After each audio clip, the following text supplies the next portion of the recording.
네, 오늘 또 예배 자리에 주신 모든 분들을 축복하고 또 환영합니다. 우리 서로에게 축복의 박수 또 환영의 박수 함께 나누도록 하겠습니다.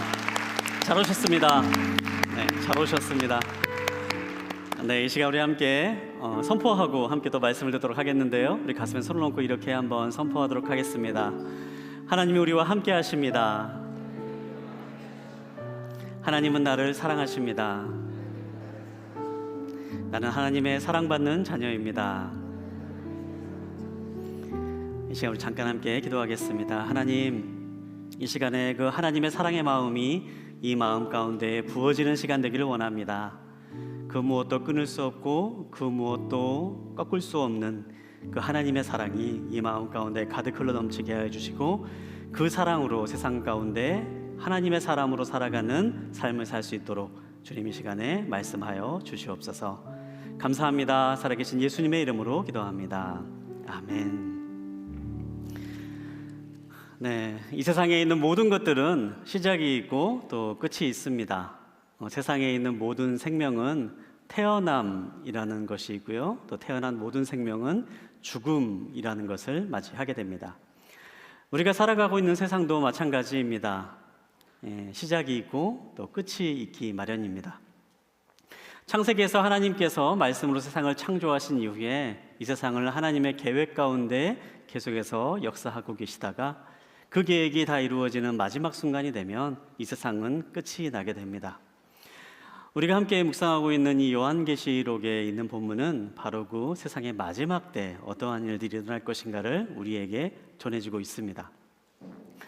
그런데 우리가 오늘 말씀을 통해서 계속해서 살펴보긴 되겠지만요, 성경에서 말하는 마지막의 순간, 성경에서 말하는 끝의 순간은 완전한 소멸을 의미하지는 않습니다. 그 마지막은 새로운 시작으로 이어지는 과정으로서의 마지막을 이야기하십니다.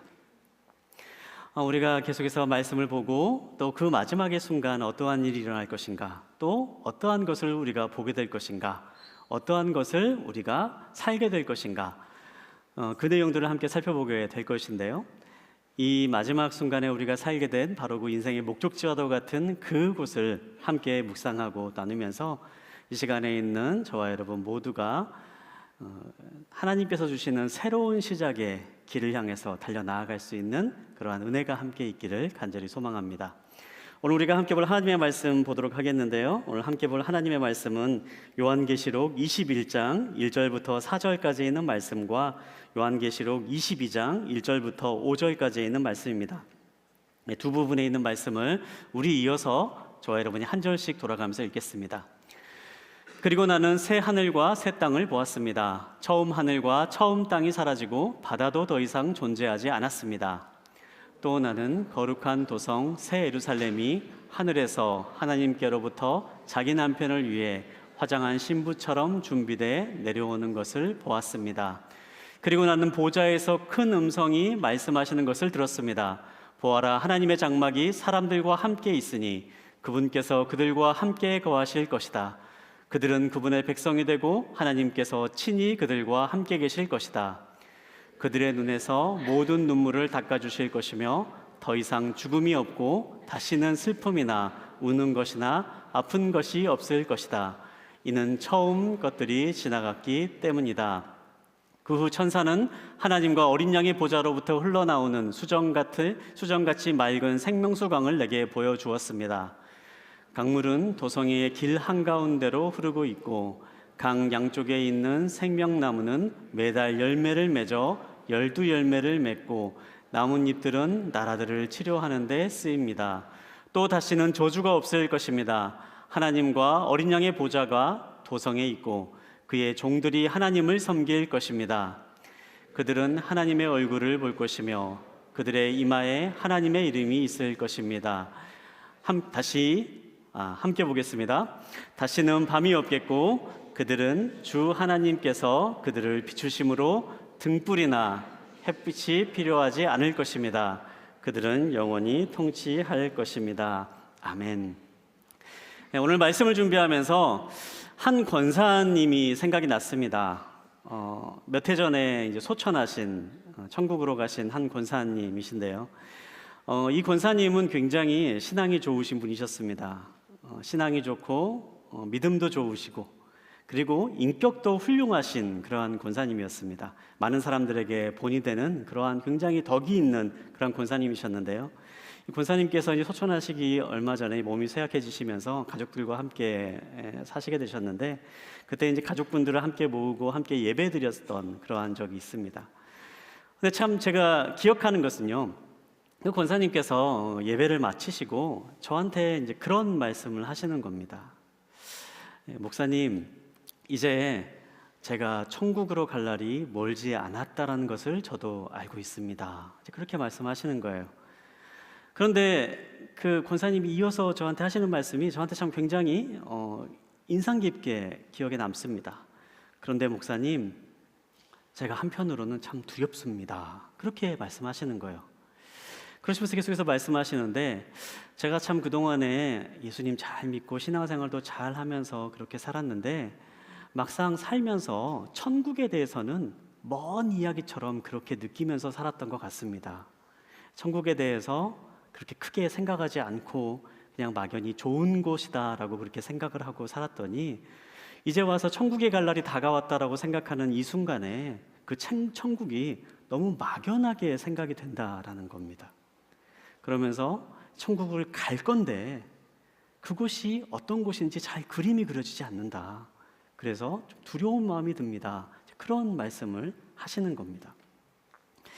그때 제가 이 권사님과 함께 오늘 우리가 함께 본 이 요한계시록 21장과 또 22장에 있는 말씀을 함께 나누면서 천국엔 성경에서 말하는 천국이 어떤 곳인가, 또 천국에 대해서 어떻게 우리에게 말씀하고 있는가, 그 내용들을 하나하나씩 풀면서 같이 말씀을 나누는데요. 그랬더니 그 권사님의 얼굴이 점점점 편안해지면서 환해지셨던 그런 기억이 납니다. 우리가 흔히 일을 할 때에 어떠한 일을 굉장히 잘하는 사람은요, 이 일의 목적이 무엇이고 목표가 무엇인지를 분명하게 아는 사람이라고 이야기를 합니다. 일을 이루면서 이 일을 다 했을 때에 어떠한 일이 일어날 것인가를 정확하게 아는 사람은 중간중간에 일을 해나가는 과정 가운데 불필요한 일들을 하지 않게 되고 또 잘못된 실수들을 반복하지 않게 된다라는 거죠. 저는 우리의 신앙생활, 우리의 인생도 어찌 보면 그런 것과 비슷하지 않나 생각을 해봅니다. 우리의 신앙도 우리의 마지막이 어떻게 될 것인가, 우리가 나중에 가게 될 그 목적지가 어떤 곳인가를 분명히 알고 기억하면서 살아가게 된다면 우리가 살고 있는 이 세상에서 우리는 흔들리지 않고 끝까지 우리의 믿음의 길을 완주할 수 있는 것입니다. 아주 강하게 완주할 수 있게 되는 것이죠. 오늘 우리가 요한계시록 21장과 22장에 나와 있는 말씀을 함께 살펴볼 건데요. 마지막 때에 우리에게 약속된 하나님의 나라, 천국이 어떠한 곳인가를 말씀해 주는 내용을 담고 있습니다.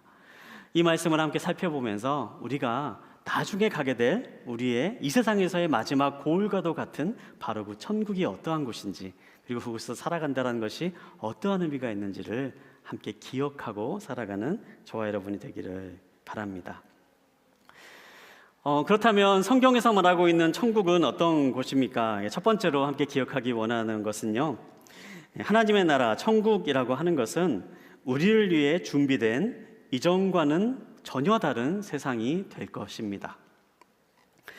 계시록 21장 1절과 2절에 있는 말씀을 한 번 더 읽어보도록 하겠는데요. 21장 1절과 2절에 있는 말씀 우리 한 목소리로 함께 보겠습니다. 시작. 그리고 나는 새 하늘과 새 땅을 보았습니다. 처음 하늘과 처음 땅이 사라지고 바다도 더 이상 존재하지 않았습니다. 또 나는 거룩한 도성 새 예루살렘이 하늘에서 하나님께로부터 자기 남편을 위해 화장한 신부처럼 준비돼 내려오는 것을 보았습니다. 오늘 본문에 있는 말씀은요, 예수님께서 재림하신 이후에 세상에 있는 모든 악을, 사탄을 심판하시고 난 다음에 있을 이야기를 우리에게 전해줍니다. 그러한 심판의 순간이 지난 이후에 성경은 우리에게 새 하늘과 새 땅이 주어질 것이다, 그렇게 말씀하고 있죠. 이 새 하늘과 새 땅이라고 하는 이 표현은요, 한자로 얘기하면 신천, 신지죠. 그래서 이 단을 합쳐서 신천지라고 그렇게 이야기를 합니다. 네, 신천지 하면 여러분 이단입니다. 신천지 하면 좋은 말인데요. 신천지는 이단입니다, 여러분. 우리가 사실 이단을 보면요, 성경에 나와 있는 좋은 많은 게 말씀들, 좋은 것들을 자기들이 이제 따다가 자기들 마음대로 막 이것을 왜곡해가지고 이용하는 것을 볼 수 있습니다. 이 신천지, 새하늘과 새 땅도 마찬가지입니다. 우리가 새하늘과 새 땅이라고 하는 이 말을 들을 때에 신천지는 이단이다라는 것을 항상 기억하시고요. 동시에 이 새하늘과 새 땅은 하나님께서 우리에게 약속하신 성경에서 굉장히 좋은 중요한 의미로 우리에게 기록된 표현이다라는 것을 기억하시면 좋겠습니다. 그렇다면 이 새하늘과 새 땅이 왜 중요한 것인가? 이 새하늘과 새 땅이라고 하는 표현에는요, 우리가 앞으로 가게 될 천국이 어떠한 곳인가를 담고 있는 중요한 의미가 담겨져 있기 때문입니다. 이 단어에서 사용하고 있는 새로운, 새 하늘 할 때 새라고 하는 그 단어가요, 헬라어에서는 카이노스라고 한 단어가 사용됩니다. 우리는 흔히 새롭다라고 하면은 이 새롭다라고 하는 단어를 하나만 사용하지만요, 이 신약 성경에 기록된 이 헬라어는요, 이 새롭다라고 하는 것을 두 가지 의미로 서로 구별해서 사용을 합니다. 한 가지 단어는요, 네오라고 하는 단어인데요, 이 단어는 시간적인 측면이 강한 새로움입니다. 그러니까 새롭게 만들어진 것, 그러니까 최근에 만들어진 것, 우리가 신상이라고 말을 하죠. 신상품과 같은 것을 이제 네오라고 하는 단어로 표현을 하는 겁니다. 그런데 오늘 본문에 있는 말씀 카이노스라고 기록된 이 새로움은요, 이전과는 전혀 다른 질적인 차이가 있는 새로움을 말합니다.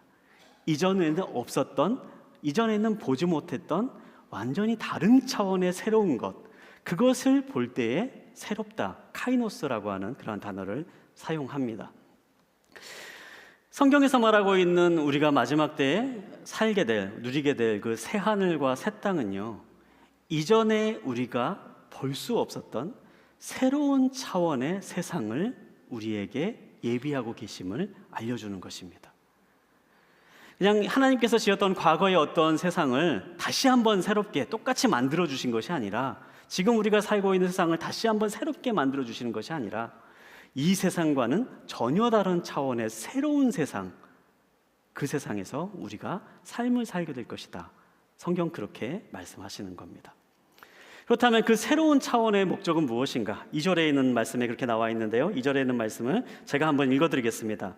또 나는 거룩한 도성 새 예루살렘이 하늘에서 하나님께로부터 자기 남편을 위해 화장한 신부처럼 준비되어 내려오는 것을 보았습니다.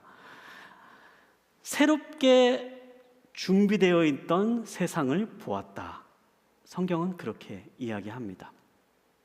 하나님께서 우리를 위해서 가장 좋게, 우리를 위해서 가장 완벽하게 준비한 이전과는 전혀 다른 새로운 세상이 우리에게 내려올 것이다. 우리가 그 세상에서 살게 될 것이다. 성경은 그렇게 이야기하고 있는 거죠. 근데 여기서 참 이제 그 표현 가운데 2절에 이제 이런 표현이 나옵니다. 그렇게 하나님께서 예비하신 새로운 세상, 우리를 위해 준비된 그 새로운 세상이 어떤 세상인가 묘사를 할 때요, 자기 남편을 위해 화장한 신부처럼 준비되어 내려오는 것을 보았습니다. 이렇게 표현하는 겁니다. 결혼식을 앞두고 있는 신부가 그 결혼식을 위해서 자기 자신을 단장한 것처럼 그렇게 준비되어 있는 세상을 보았다. 그렇게 얘기하고 있는 거죠. 근데 저는 사실 이거 보면서요, 이 말이 쉽게 마음에 다가오지 않았습니다. 그 남편분들은 결혼을 할 때 좀 마음이 좀 다르지 않습니까? 제가 말을 굉장히 잘해야 될 것 같은데요. 결혼하면 너무 행복하고 즐겁고 기쁘고 너무 감사한 일인데, 근데 결혼하는 과정을 보면요, 그 신부가 될 여성분들이 결혼을 준비하는 것과요, 남성들이 결혼을 준비하는 모습은 다릅니다. 이제 여기서도 이제 잘 해주시는데, 저는 그랬습니다. 제가 그래서 이 말씀 묵상하면서 저도 물론 이제 결혼하기 전에 참 많이 준비하고 그랬지만은 막상 저희 아내가 결혼식을 준비하면서 그 보였던 그런 모습들, 준비했던 그런 모습들과는 확연히 차이가 나게 준비를 하더라고요. 그런데 제가 이 말씀 보면서 사실 이게 하나님께서 우리를 위해 준비하셨다라고 하는 특별한 세상이라고 하는데 그게 잘 마음에 안 닿아서, 그러면 내가 누군가를 위해서 정말 최선을 다해서 준비했던 그러한 경험이 어떠한 경험이 있을까 한번 생각을 해봤습니다. 그랬더니 이 말씀을 묵상하면서요, 저희 아이가 태어났을 때가 생각이 나더라고요. 저희 첫 아이가 태어났을 때, 그때 이제 저희 아내가 임신을 하고 이제 출산일이 다가왔을 때, 그때 이제 출산을 준비하기 위해서 이제 예비 부모님들은 이제 아이를 위한 방을 꾸미고 아이를 위한 물품들을 사고 아이를 위해서 여러 가지들을 구입을 하기 시작을 하죠. 저도 마찬가지였습니다. 첫 아이이기 때문에 뭐가 좋은지도 모르고 어떻게 뭘 준비해야 잘 모르지만은 인터넷을 찾아보고 또 주변에 있는 아이를 이미 기르고 있는 분들의 선배분들의 이제 말씀도 듣고 그러면서 막 준비를 여러 가지 했어요. 그리고 육아 박람회 가면 좋다 그래서 육아 박람회도 저희 아내와 함께 갔습니다.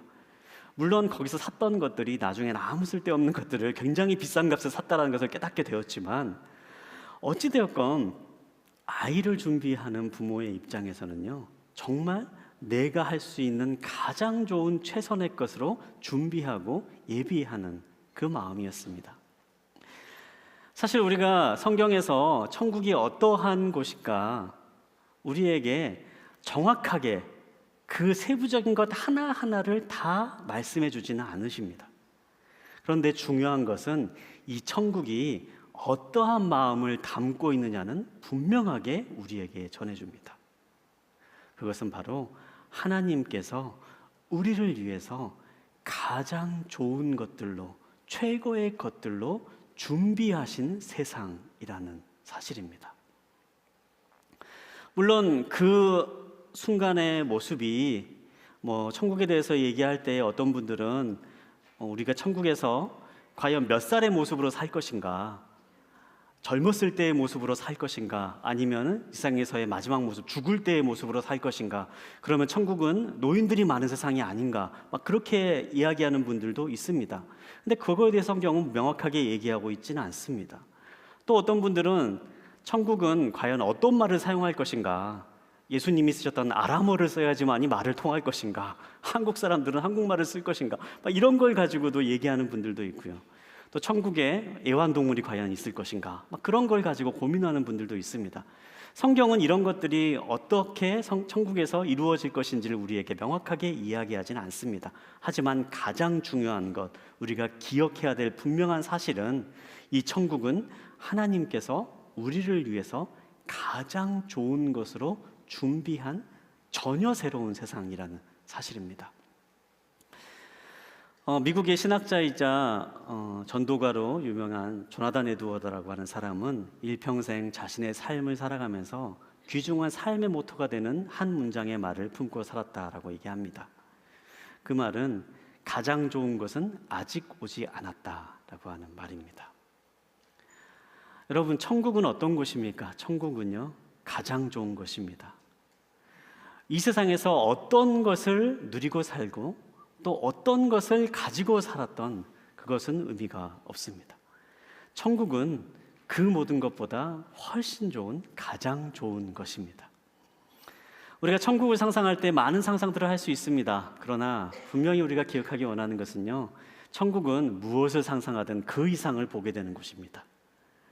우리가 천국을 기억하고 천국에 대한 소망을 품을 때에 그러한 소망을 품게 되길 바랍니다. 여러분, 천국에 대해서 마음껏 상상하십시오. 천국에 대해서 마음껏 꿈꾸십시오. 천국은 여러분이 상상하고 꿈꾸는 것보다 훨씬 더 좋은 것입니다. 여러분의 상상이 실망이 되는 일은 결코 없을 것입니다. 그 천국을 기억하며 살아가는 우리 모두가 되기를 간절히 소망합니다. 두 번째로 천국에 대해서 우리가 함께 나누기 원하는 것은요, 하나님의 나라는 하나님과 함께하며 온전한 만족을 누리는 곳이다 라는 점입니다. 계속해서 성경 말씀을 좀 보도록 하겠는데요. 요한계시록 21장 3절부터 4절까지 있는 말씀, 또 22장 3절부터 4절까지 있는 말씀을 한번 이어서 함께 보도록 하겠습니다. 함께 보겠습니다. 시작. 그리고 나는 보좌에서 큰 음성이 말씀하시는 것을 들었습니다. 보아라, 하나님의 장막이 사람들과 함께 있으니 그분께서 그들과 함께 거하실 것이다. 그들은 그분의 백성이 되고 하나님께서 친히 그들과 함께 계실 것이다. 그들의 눈에서 모든 눈물을 닦아주실 것이며 더 이상 죽음이 없고 다시는 슬픔이나 우는 것이나 아픈 것이 없을 것이다. 이는 처음 것들이 지나갔기 때문이다. 또 다시는 저주가 없을 것이다. 하나님과 어린 양의 보좌가 도성에 있고 그의 종들이 하나님을 섬길 것입니다.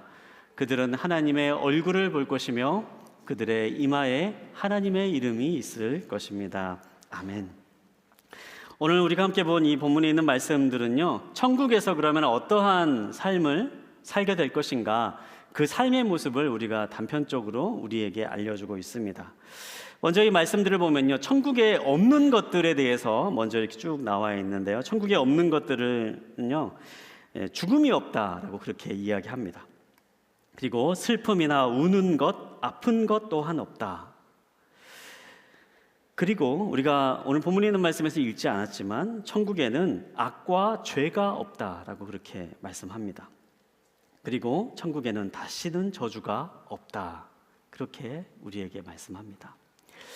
천국에 없는 여러 가지 것들을 이 요한계시록에서 우리에게 하나씩 말씀하고 있지만은 사실 이 천국에 없는 것들은요, 하나로 꿰어지는 것들입니다. 우리가 함께 본 이 계시록 21장에 있는 말씀은 바로 앞에 있는 20장에서 사탄이 예수 그리스도에게 심판을 받는 내용 이후에 나오는 사건입니다. 사탄이 최후의 심판을 받고 난 이후에 이 세상에 악이 사라지게 됩니다. 그리고 악이 사라지는 것과 동시에 악으로 인해 생긴 모든 죄가 사라지게 됩니다. 죄악이 사라진 세상을 살아가게 되는 거죠. 죄악이 사라진 세상은 어떤 곳입니까? 죄악이 사라지는 곳은요, 저주가 없는 세상입니다. 우리가 창세기에 있는 에덴 동산의 말씀을 잠깐 생각해 보면 좋겠는데요, 하나님께서 세상을 창조하신 이후에 사탄, 뱀이 아담과 하와를 유혹합니다. 악이 아담과 하와를 유혹하는 거죠. 그리고 아담과 하와가 하나님을 떠나는 선택을 해서 죄를 지음으로 인하여서 결국에는 에덴 동산이 타락하게 됩니다. 신락원하게 됩니다. 그리고 세상 가운데 오게 된 것이 저주가 임했다라고 기록합니다. 이 저주라는 것은 무엇입니까? 남자에게는 땀 흘려 일을 해야지만 먹을 것을 얻을 수 있는 그러한 저주이고, 여성에게는 해산할 고통이 더해지는 저주가 있습니다. 그것뿐만 아니라 이 세상이 저주를 받게 되어서 이 세상에 수많은 기근과 자연재해가 일어나게 됩니다. 아무리 노력하지만 노력한 만큼의 대가가 사람들에게 돌아오지 않습니다. 가시덤불과 엉겅퀴가 땅에서 나면서 그러한 것들을 가려버리게 되는 거죠. 우리가 살고 있는 이 세상은요, 죄악으로 인한 저주가 함께 있는 그러한 세상에서 우리는 살아가고 있습니다. 그런데 하나님께서 말씀하신 천국은 악이 없는 세상이고 죄가 없는 세상이고 그로 인해 저주가 없는 세상이다라고 말씀하시죠. 그렇기 때문에 죄악으로 인한 우리의 슬픔과 고통과 아픔이 없는 세상을 살게 됩니다. 저주가 없기 때문에 완전한 만족과 완전한 평안을 누리면서 살아갈 수 있게 됩니다. 하나님께서 우리에게 가지고 계시는 계획인 우리에게 가장 좋은 것을 주시길 원하는 그 하나님의 뜻과 마음이 온전하게 펼쳐지고 느낄 수 있는 곳, 그곳이 바로 천국에서의 삶의 모습이다. 그렇게 말씀하는 거죠. 그래서 성경을 보면요, 바로 그 나라에서는 우리가 하나님과 함께 살아갈 수 있을 것이고 그 하나님과 얼굴과 얼굴을 마주하며 함께 지낼 수 있게 된다. 그렇게 이야기하고 있는 것입니다. 천국을 생각을 할 때요, C.S. 루이스라고 하는 사람이 이런 말을 합니다. 천국에서의 생활이 어떠한 것인가 생각하기 위해서는요, 우리가 이 땅에서 가지고 있는 욕구가 어떠한 것인가를 생각해 봐야 된다. 그렇게 말합니다. 순전한 기독교라고 하는 책에서 C.S. 루이스가 이렇게 이야기하는데요. 한번 책의 한 부분을 한번 읽어드리도록 하겠습니다. 욕구를 만족시켜 줄 것이 존재하지 않는다면 피조물들은 처음부터 욕구를 갖고 태어나지 않았을 것이다. 음식이라는 것이 존재하기에 아기는 배고픔을 느낀다. 물이 존재하기 때문에 오리 새끼는 헤엄치고 싶은 욕구들을 가지고 태어난다. 그런데 내 안에 이 세상에 어떠한 경험으로도 만족시킬 수 없는 욕구가 있다면 그것은 내가 다른 세상을 위해 창조되었기 때문이다. 좀 이렇게 어렵게 쓴 표현인데요. 풀어서 말씀드리면요, 우리가 하나님으로부터 창조받은 우리에게 어떠한 욕구가 있다라는 것은요, 그 욕구를 채워줄 어떤 대상이 있기 때문에 하나님께서 우리를 그렇게 창조하셨다라는 겁니다. 아이들이 태어나자마자 배고픔이라고 하는 감정을 느끼고 배고픔이라는 것을 느끼고 울면서 먹을 것을 찾는 것은 그 배고픔을 채워줄 수 있는 음식이 존재하기 때문에 하나님이 그렇게 창조하셨다라는 거죠. 물이라는 것이 있기 때문에 물을 헤엄치고 싶은 욕구가 오리에게 있다라는 겁니다. 오리 새끼가 물이라는 것이 없다면, 물이라는 것이 존재하지 않는다면 새끼 오리가 헤엄치고 싶은 욕구 자체가 없게 하나님께서 창조하셨을 것이다. 그렇게 얘기를 하는 거죠. 그러면서 계속해서 이 이야기를 해나갑니다. 만약에 우리가 이 세상을 살아가면서 이 세상에 있는 그 어떠한 것도 채울 수 없는 욕구가 우리의 마음 가운데 있다면 그 욕구를 채울 수 있는 세상이 반드시 존재한다. 그렇게 얘기하는 거죠.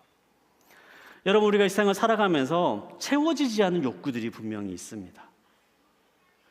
천국은요, 그 욕구가 채워지는 곳입니다.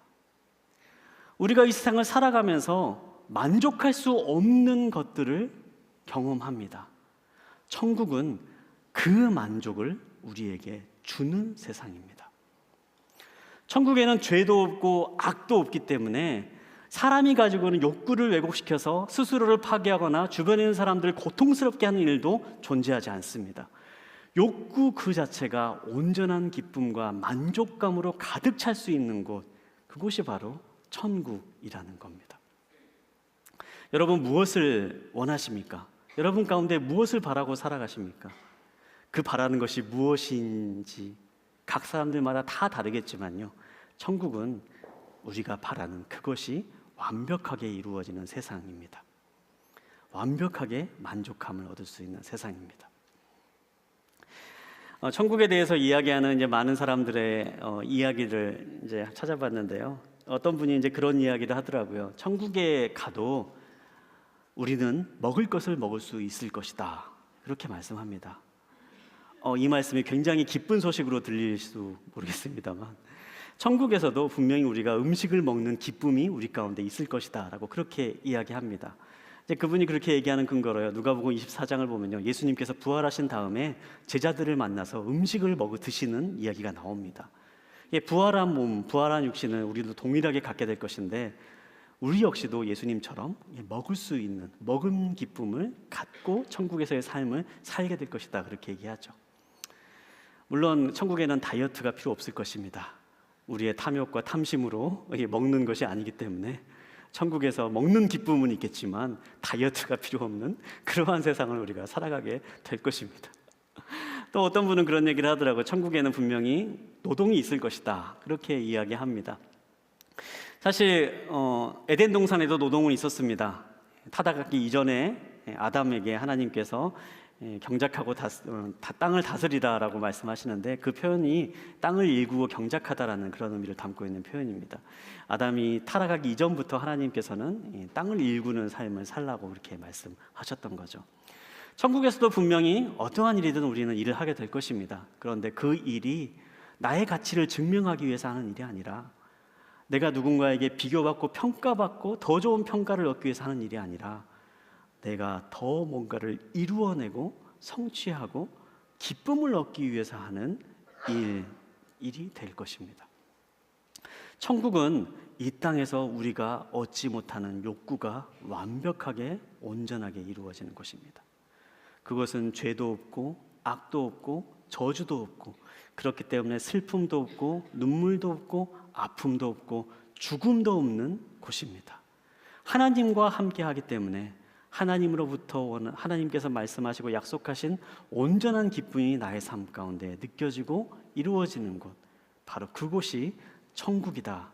그렇게 말씀하시는 거죠.